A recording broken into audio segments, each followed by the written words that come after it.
Bonjour à tous et bienvenue dans cette nouvelle émission de Bonjour chez vous. Nous allons parler ensemble de la performance. Croules-tu sous le poids de la performance? Et notre thème du jour. Et nous sommes avec notre invitée de la semaine, Séverine Accuse. Bonjour Séverine. Bonjour Séverine. Bonjour Aurélie. Très contente de t'avoir. Hier, je t'ai présenté. Tu es coach certifié. Tu es membre de l'équipe Nouvelle Vie. Oui. Voilà, c'est ça. Et tu as aussi une mission, tu dis, d'aider les chrétiens à développer leur leadership personnel. Exactement. Parfait. Et donc aujourd'hui, tu vas faire un conseil du coach. On va parler de la performance et toi particulièrement, tu vas nous parler de l'épuisement professionnel. Oui, effectivement, je vais parler de ce thème, de ce sujet dont on parle de plus en plus d'ailleurs. C'est un phénomène assez récent, le burn-out, l'expression anglophone. Et puis, je vais parler vraiment de c'est quoi les origines, c'est quoi les conséquences, mais surtout comment l'éviter, le prévenir et éventuellement en guérir si jamais vous êtes déjà rendu là. D'accord, parfait, super. En tout cas, hier, si vous n'avez pas suivi l'émission d'hier, je vous invite à la réécouter. Vous allez voir que Séverine est une coach vraiment professionnelle. Elle nous a fait un super conseil du coach. Donc, je m'attends à également un super conseil du coach aujourd'hui. Pas de pression. Ouais, c'est ça. Pas de pression, pas de pression, pas de performance. Pas de performance. On va commencer avec toi, Aurélie, ça va bien? Oui, ça va Ok, très bien. d'accord, je te salue d'ailleurs. Je ne suis pas sous pression. Il n'y a Dû à pas la de pression, ma sœur. C'est la grâce, la liberté de la grâce aujourd'hui. Et on commence tout de suite dans la pensée du jour.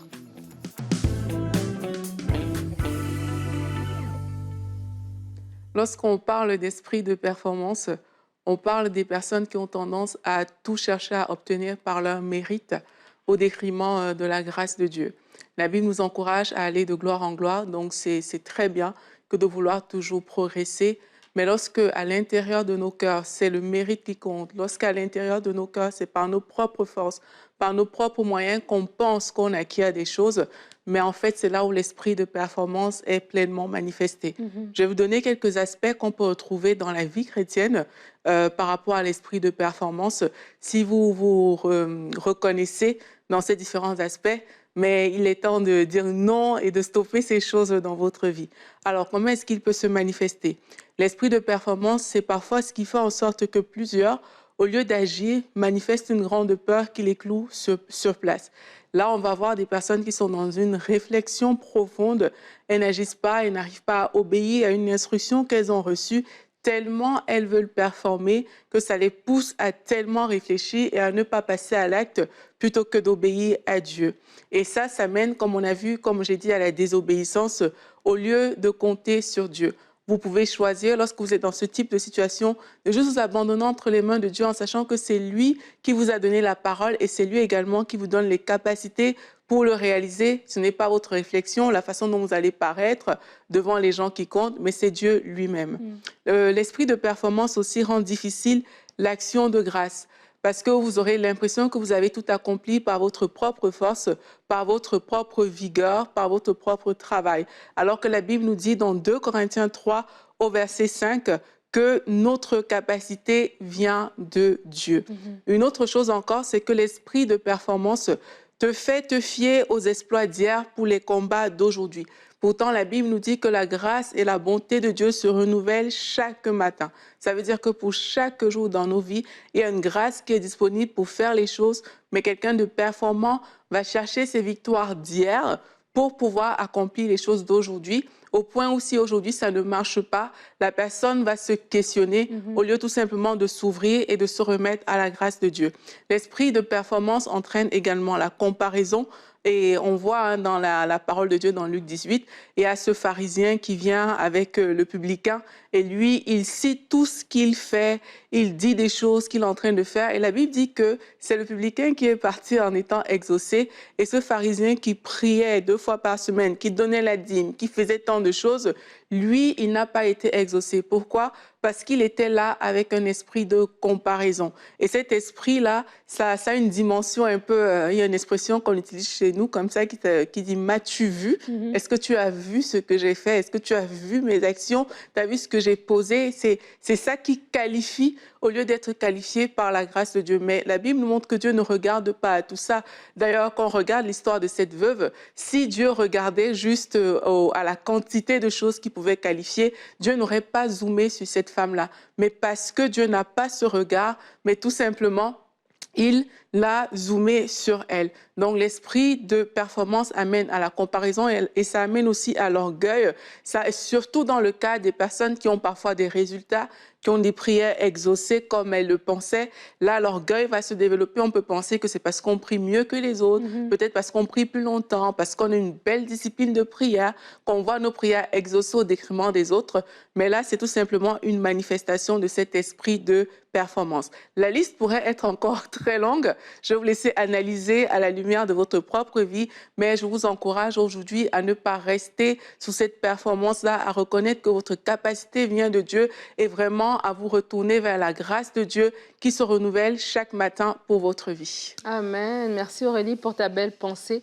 Et au début de ta pensée, tu as parlé du mérite et je vais tout de suite passer à notre verset du jour qui va vous encourager si vous croulez sous le poids de la performance. Le psaume 127 au verset 2, la Bible dit « C'est inutilement que vous vous levez tôt, que vous vous couchez tard et que vous mangez un pain gagné avec peine. Il en donne autant à ses bien-aimés pendant leur sommeil. » Et c'est un psaume qui, à mon sens, est encourageant. Ce n'est pas un psaume qui nous incite à la paresse. Non, pas du tout, en disant « je ne travaille pas, il en donne autant à son bien-aimé pendant son sommeil ». Ce n'est pas ça la pensée de ce psaume. Mais la pensée de ce psaume est de dire qu'au-delà de mes efforts, au-delà de mon travail, il y a la main invisible de Dieu qui travaille pour me bénir, pour faire prospérer ce que je suis en train de faire. Je n'ai pas besoin de porter ce poids, comme tu dis, de performance sur moi-même. Et je peux m'approcher vraiment avec grâce. Je peux faire appel à la grâce de Dieu, ne pas rester dans le mérite et puis tu es là à trimer au détriment de ta santé personnelle. On va en parler dans le conseil du coach, au détriment même de tes relations personnelles, de ton épanouissement, de ta vie de prière parce que tu es là en train de donner à 100 000%, mais de dire en fait je peux me reposer sur la grâce de Dieu. Oui, d'ailleurs ce psaume commence en disant que si l'Éternel ne bâtit la maison, mais celui qui l'a bâti, il le fait en vain. Et s'il ne veille, celui qui veille, le veille en vain. Donc, ça veut dire que si on n'inclut pas Dieu dans les actions qu'on est en train de faire, il y a beaucoup de chances que ce soit des choses vaines parce que ça ne repose sur rien d'autre que sur nous-mêmes. Il n'y a pas de Dieu là-dedans. Et c'est ça qu'on parle de l'esprit de performance. C'est lorsque tout repose sur toi. Lorsque tu penses, et on est dans une société qui aime vraiment cette façon de penser, où voilà, c'est par ton travail que tu as acquis les choses. C'est parce que tu as labouré dur que tu as eu certains résultats. C'est sûr, on n'est pas en train de rejeter le travail, on n'est pas en train de dire que le travail n'est pas bien, mais tes capacités viennent d'où? Si tu reconnais que tes capacités viennent de Dieu, d'ailleurs Paul, il a dit que j'ai travaillé plus que eux tous, non pas moi, mais la grâce de Dieu. Ça veut dire qu'il reconnaît que derrière ce travail qui était énorme, peut-être que les autres n'ont pas accompli, se cachait quelque chose, c'était la grâce de Dieu. Mais s'il avait juste dit, ah non, moi j'ai travaillé plus que eux tous, j'ai voyagé, j'ai souffert plus que eux, et qu'il se reposait sur lui-même, là on ne serait plus dans le registre de la grâce, on serait dans le registre des efforts personnels, et à ce niveau-là, ce qu'il aurait fait par rapport au verset du psaume 127 qu'on a vu serait tout simplement vain. Un des éléments que je retiens dans ce que tu as partagé, puis qui m'a particulièrement interpellée, c'est quand tu as parlé de la gratitude. C'est vrai que des fois, on peut tomber dans la performance, mais sans s'en rendre compte. Parce qu'en fait, on veut bien faire, on a l'impression que c'est ça qu'il faut, puis il y a des besoins, les besoins sont là, puis on a le sentiment que des fois, tout repose sur nous, puis que c'est ça que le Seigneur nous demande, et puis on sait que Dieu nous a donné des capacités, mais à un moment donné, c'est comme si on se perd là-dedans. Beaucoup de personnes ne tombent pas dans l'hyper-performance par orgueil. Il y en a, bien sûr, c'est vrai, mais il y en a beaucoup qui tombent dans l'hyper-performance parce qu'il y a des besoins et parce qu'ils se donnent et qui pensent qu'ils ont les capacités d'eux, ou en tout cas Dieu leur a donné les capacités, puis d'un seul coup, ça repose sur eux. Puis la gratitude nous permet de remettre le focus au bon endroit, de pouvoir nous rappeler qu'effectivement, ça ne vient pas de nous, de célébrer ce que Dieu a fait au travers de nous, et puis de célébrer aussi ce qui se passe autour de nous, d'enlever le focus en fait sur nous pour honorer, célébrer, rendre honneur à qui honneur est dû, à Dieu et aux autres personnes qui ont contribué. Alors, j'imagine que dans vos émissions, vous avez sûrement déjà parlé des journaux de gratitude, des choses comme ça, mais c'est vraiment quelque chose que j'encouragerais les uns et les autres de pouvoir cultiver ça, de cultiver un cœur de reconnaissance, de gratitude, de l'action de Dieu au travers de nous. Ça nous permet de prendre de la distance, puis de remettre les choses à leur bonne place. Oui. Et il y a aussi un aspect que je trouve quand même important de parler par rapport à la performance, c'est que quelquefois, justement, certaines personnes veulent aller plus loin dans la vie. Et si on ne fait pas attention, on peut basculer dans la performance au lieu juste de grandir. Et même quand on parle de la comparaison aussi, une personne peut nous inspirer, mais on peut aussi tomber dans la performance. Si tu regardes peut-être Nadine, tu dis, ben, ouais, mais Nadine a pris par exemple 1 heure chaque jour et que ton objectif, c'est de performer, mais tu vas vouloir battre le record de Nadine. Mais Nadine peut t'inspirer à grandir dans ta vie personnelle pour te dire « Ah, mais moi, j'ai l'habitude de prier 5 minutes, j'aimerais aller plus loin. » Donc, ça veut dire que pour une même action posée, il peut y avoir à un niveau le désir de grandir, mais il peut y avoir à un autre niveau l'aspect performance. Et on doit faire attention à ça, parce que oui, on doit grandir. La Bible dit que on doit aller de gloire en gloire. Mais c'est l'attitude de notre cœur qui détermine ce qu'on est en train de faire. C'est l'attitude qui va déterminer si on est dans la performance ou si on est en train tout simplement de progresser dans la vie. Parce que quand on parle de performance, on dira quelque part, oui, il faut grandir, il faut être performant quelque part. Mais on ne parle pas de la performance qui vise à exalter son propre ego, à se comparer à autrui, mais on parle vraiment de quelque chose, il s'agit, dans le bon sens en tout cas, de quelque chose qui va viser à nous pousser d'aller plus loin, mais sans cet esprit qui ne compte pas sur la grâce de Dieu. Et en fait, tout à l'heure, vous avez toutes les deux parlé de la grâce et la reconnaissance, être reconnaissant. J'avais justement cette pensée. Dans Deutéronome, Dieu va dire au peuple d'Israël que lorsqu'ils seront dans le pays qu'il leur a promis, et qu'ils auront des maisons, qu'ils auront des biens et tout ça, de ne pas dire c'est ma force, c'est la force de ma main qui m'ont acquis ces richesses, mais de reconnaître la main de Dieu et de reconnaître la provision divine. Et je crois qu'on parle de performance, et même dans notre vie spirituelle, je veux aussi quand même mentionner ce point-là. Hier, dans le conseil du coach, Séverine a dit que des fois, ce sont nos pensées inconscientes, en fait, qui vont se manifester par soit dans nos émotions ou dans nos actions et qui vont montrer, en fait, la racine de ce qu'on est en train de faire. Et on parle de performance et peut-être que vous vous dites, bah, moi, je ne croule pas sur le poids de la performance, mais dans ta vie spirituelle, si tu penses que tu peux juste te présenter devant Dieu quand tu as tout bien fait, que tu peux juste te présenter devant Dieu un peu comme ce publicain, à force de tes mérites, de ta belle vie de prière, de ton assiduité à l'église, etc., etc., c'est ça qui te qualifie, entre guillemets, de te présenter. Et les jours où ça va moins bien, les semaines où ça va moins bien, tu es comme un peu, entre guillemets, gêné d'aller dans la présence de Dieu. C'est un indicateur que là, la performance est en train de s'apaisantir sur nous. On a une mauvaise conception de notre relation avec le Seigneur. Alors vraiment, sois encouragé. Oui, on veut grandir, comme Aurélie l'a dit, on va aller plus loin, on est inspiré par les autres, mais que cette performance, entre guillemets, ne soit pas un blocage dans ton avancement. Et dans la vie du travail, dans la vie professionnelle, le mot performance est même un bon mot. Aujourd'hui, on en parle et peut-être ça a l'air un peu négatif. C'est ça, c'est ça qu'il fallait faire. C'est ça. Mais au travail, dans la vie professionnelle, performer, mais c'est ça qu'il faut faire. Et ça peut être un poids, justement, et certains d'entre vous, peut-être que vous êtes sur le bord d'un épuisement professionnel. Comment éviter cela? On va regarder ça tout de suite avec Séverine dans la rubrique Conseil du coach.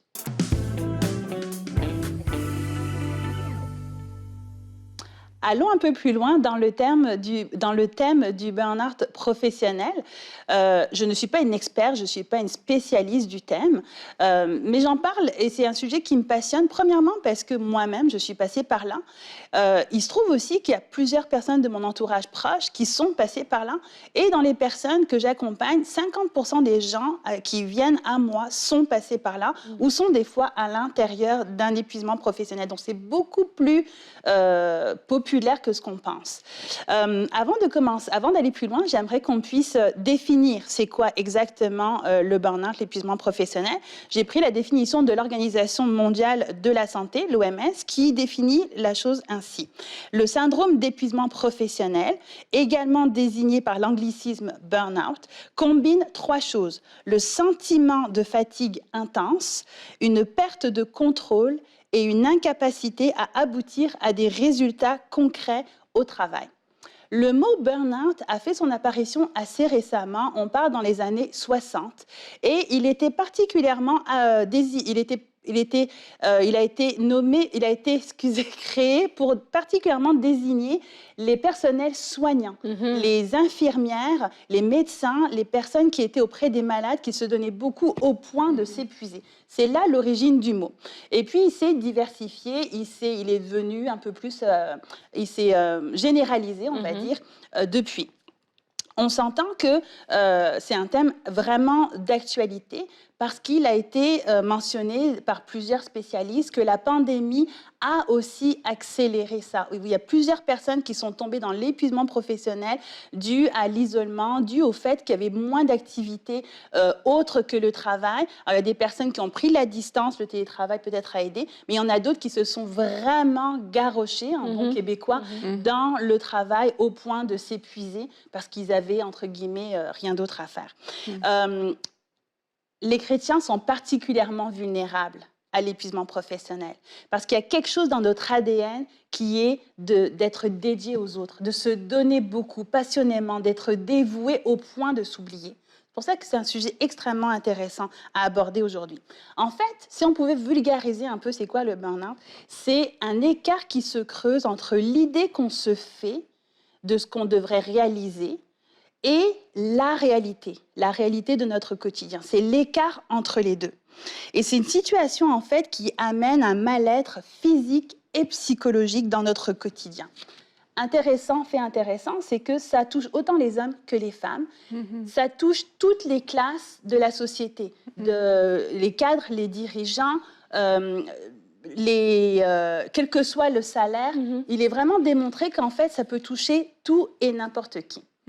Dieu nous a bien créés et nous a donné ce qu'il faut pour passer à travers les épreuves de la vie. Il nous a donné une bonne capacité de nous adapter aux différents changements dans notre environnement. Le souci dans l'épuisement professionnel, c'est qu'on se trouve devant une surexposition d'un facteur de stress sur une durée prolongée. Et c'est ça qui crée et qui déclenche un syndrome d'épuisement professionnel. Avant de se rendre au summum de l'épuisement, une personne peut passer par différentes phases. Le surmenage, l'acharnement, la personne essaye, se bat, essaye d'y arriver, désillusion, j'y arrive pas, effondrement, comme on dit, la personne est brûlée. Vraiment le cas de le dire. Là, aujourd'hui, on l'utilise un peu dans tous les cas de figure, mais le mot burn, là, brûler de l'intérieur. Pour savoir où est-ce que vous êtes rendu là-dedans, puis savoir si vous êtes au milieu ou vers la fin, sachez qu'il y a des signes avant-coureurs. Je vais vous en citer quelques-uns. Vous allez pouvoir identifier où est-ce que vous êtes rendu. Il y a 2 types de signes, 2 types de symptômes, physiques et psychologiques. On va commencer par ceux qui sont physiques. On parle du sommeil, on parle de troubles digestifs, on parle d'épuisement, de fatigue, de maux de tête, de maux de dos. Ça, c'est le côté physique. Dans le côté psychologique ou dans le côté comportemental aussi, on peut avoir de l'anxiété, de l'inquiétude, une capacité réduite de pouvoir justement rester dans la performance, des troubles de l'humeur et une grande démotivation. Le burn-out résulte de plusieurs facteurs. C'est l'ensemble de plusieurs facteurs qui amènent une personne à tomber dans un épuisement ou dans un burn-out. Le premier, celui qu'on cite le plus souvent, c'est la surcharge de travail. Je n'ai pas besoin d'en parler plus. Celui qu'on sous-estime, mais qui pourtant a exactement les mêmes effets, c'est la sous-charge de travail. C'est-à-dire des personnes qui se retrouvent avec pas assez de travail, ça les conduit à être démotivés, ils ont une perte de sens, les journées sont longues, ils se demandent à quoi ils servent, et ça produit exactement les mêmes effets qu'un surpoids, une surcharge de travail. 2 éléments aussi qui sont intéressants à souligner, c'est que ça découle souvent de la personne qui est au-dessus de nous, donc de notre employeur, de notre leader, par exemple dans nos églises. Il y a 2 éléments qui peuvent contribuer à amener quelqu'un dans un épuisement. Le manque de soutien, le manque de reconnaissance et le manque de confiance et d'autonomie. On parle vraiment d'employeurs ou de leaders qui sont contrôlants, qui sont dans la microgestion, qui donnent peu d'espace, qui apprécient peu. Ça arrive des fois dans nos églises qu'on prenne pour acquis nos bénévoles, qu'on prenne pour acquis les gens qui se donnent et qu'on ne soit pas suffisamment à l'écoute et à pouvoir éventuellement leur donner un break de temps en temps parce qu'ils sont en train de se donner un petit peu trop. Des fois même, on va contribuer finalement à leur épuisement. Il y a des personnes qui sont prédisposées à tomber dans un épuisement. C'est pas tout le monde qui tombe dans l'épuisement. Il y a vraiment un type. C'est souvent des personnes qui sont justement extrêmement dévouées, des personnes qui sont de nature extrêmement travaillantes. Ils se donnent et sont très, très impliqués dans leur travail ou dans leur implication. Ils sont adeptes du perfectionnisme, souvent. Ils en donnent plus que ce que le client demande, comme on dit. Puis le dernier, c'est le côté les personnes qui ont de l'ambition. Il n'y a rien de mal à être ambitieux, mais il y a des personnes qui se perdent dans l'ambition au point de se brûler à l'intérieur. Donc, comment éviter l'épuisement professionnel? Moïse, c'est la personne, souvent quand on parle de l'épuisement professionnel chez les chrétiens, on va citer Moïse. Quand il s'est retrouvé en charge du peuple à la sortie du pays d'Égypte et que son entourage lui a dit « Ok, il y a beaucoup là, tu peux pas tout faire ». Le verset biblique dit « Ce que tu fais n'est pas bien, tu vas t'épuiser et tu vas épuiser le peuple avec toi. La tâche est trop lourde ». C'est ça l'épuisement professionnel. C'est là le signe avant-coureur, là, c'est quand on est en train de s'épuiser, qu'on est en train d'épuiser les autres, qu'on est en train de se perdre et qu'on finalement on ne fait pas la bonne chose. C'est ça le signe avant-coureur. Donc, je vais vous donner 3 questions qui vont vous permettre de vous identifier puis de vous situer par rapport à ça. On est en prévention, ok? Tantôt, on va parler de si jamais on est tombé dedans, qu'est-ce qu'on fait? Mais là, avant de tomber dedans, posez-vous ces 3 questions-là. La première, c'est quelle est la place de mon travail dans ma vie? Première. Souvent, on manque d'équilibre. Ceux qui tombent dans l'épuisement, là, ils travaillent juste trop. L'expression « travaille trop ». Deuxième, quelles sont les raisons de mon mal-être au travail? Il y a des personnes qui vont travailler semaine après semaine, qui vont pas bien, qui se sentent pas bien, mais qui ne prennent pas le temps de questionner pourquoi ils vont pas bien.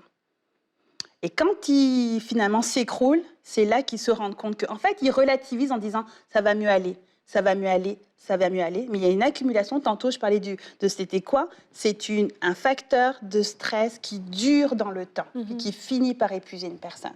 Donc, quelles sont les raisons? Prendre le temps de s'arrêter, quelles sont les raisons de mon mal-être au travail? Et le troisième, comment je peux modifier mes conditions de travail pour éviter que ces situations-là se produisent? Ça, c'est les 3 questions à se poser si jamais vous avez l'impression que vous êtes dans le surmenage ou que vous vous questionnez sur l'épuisement professionnel. Si jamais vous n'avez aucune réponse aux questions que je viens de vous poser, ça veut dire que vous avez déjà dépassé le stade de l'acharnement et qu'il est vraiment, vraiment temps maintenant de réagir.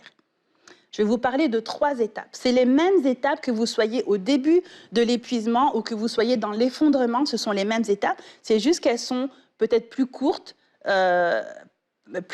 moins intenses, mais elles sont toutes nécessaires si vous voulez vous relever d'un épuisement professionnel. Le premier et non le moindre, c'est qu'il faut absolument s'arrêter, faire une pause. C'est la meilleure solution pour arrêter le cercle vicieux qui s'est mis en place parce qu'on ne s'est pas rendu compte qu'on est tombé dans un cercle vicieux. La majorité des gens tombent dans un épuisement professionnel, c'est vraiment le cas. Ils tombent dans l'épuisement professionnel, ils ne l'ont pas vu venir.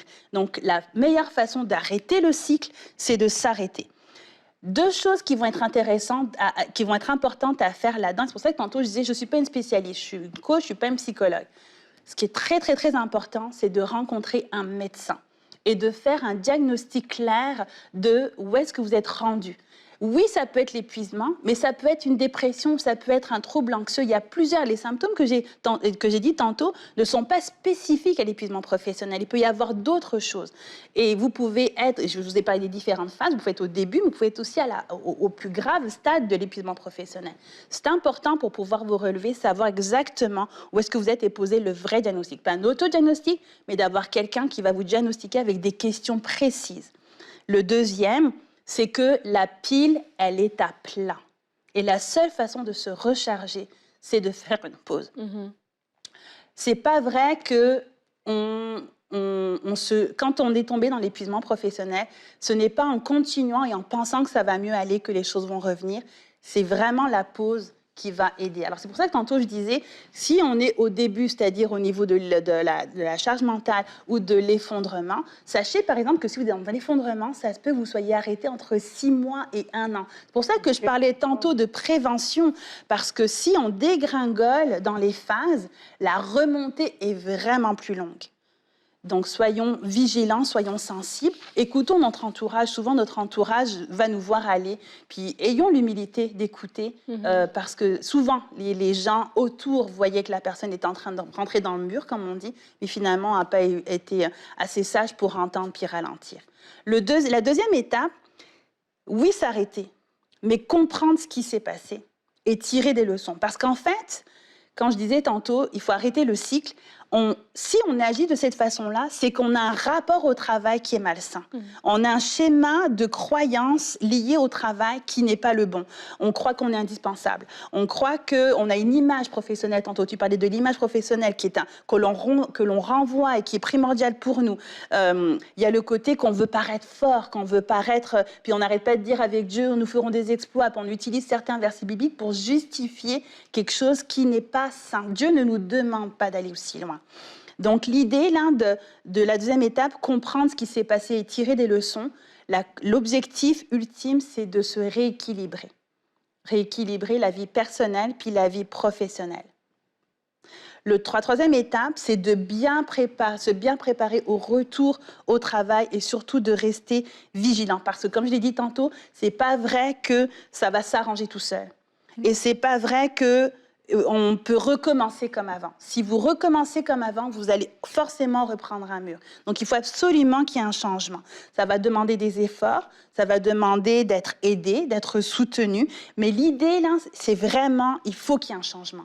Il faut changer son rapport. En fait, c'est pas tant les actions. Les actions vont être le fruit d'une réflexion et d'identifier ce qui nous a amené là et d'apporter des modifications pour pas retomber dans ce cycle-là, qui était inconscient. La majorité des gens, comme je dis, tombent dans l'épuisement sans s'en rendre compte. Mais une fois que la lumière est faite, je suis épuisée, qu'est-ce qui m'a amené là? Puis modifier la chose pour être capable de se reconstruire et de pouvoir repartir sur des nouvelles bases. Donc, en conclusion, si jamais vous êtes dans un épuisement, si vous êtes en ce moment, justement, peut-être sur le bord, là, ne le voyez pas comme un échec, OK? Comme je vous dis, ça se peut que vous soyez tombé là-dedans, vous n'en avez pas rendu compte. Prenez-le comme une leçon de vie, comme un signal d'alarme, comme quoi il y a quelque chose qui ne va pas. Dieu se sert des situations de nos vies pour nous éclairer, pour nous montrer où est-ce et pour nous rattraper, pour nous remettre sur le bon chemin. Donc, ne le vivez pas comme un échec, prenez des leçons et remettez-vous sur la bonne voie. Et vous allez voir, par expérience, parce que je suis passée par là, il y a un avant et un après. Si on tire les bonnes leçons, on va se retrouver avec une vie plus équilibrée, plus saine, un rapport avec nous, avec Dieu, plus équilibré aussi, une vie plus enrichissante et beaucoup plus harmonieuse. Amen. Merci beaucoup pour ta rubrique. Séverine, vous avez beaucoup de points, en tout cas, que vous aurez l'occasion, en tout cas, de réécouter la rubrique et de vous saisir de ces points-là si vous êtes vous-même à risque d'un épuisement professionnel.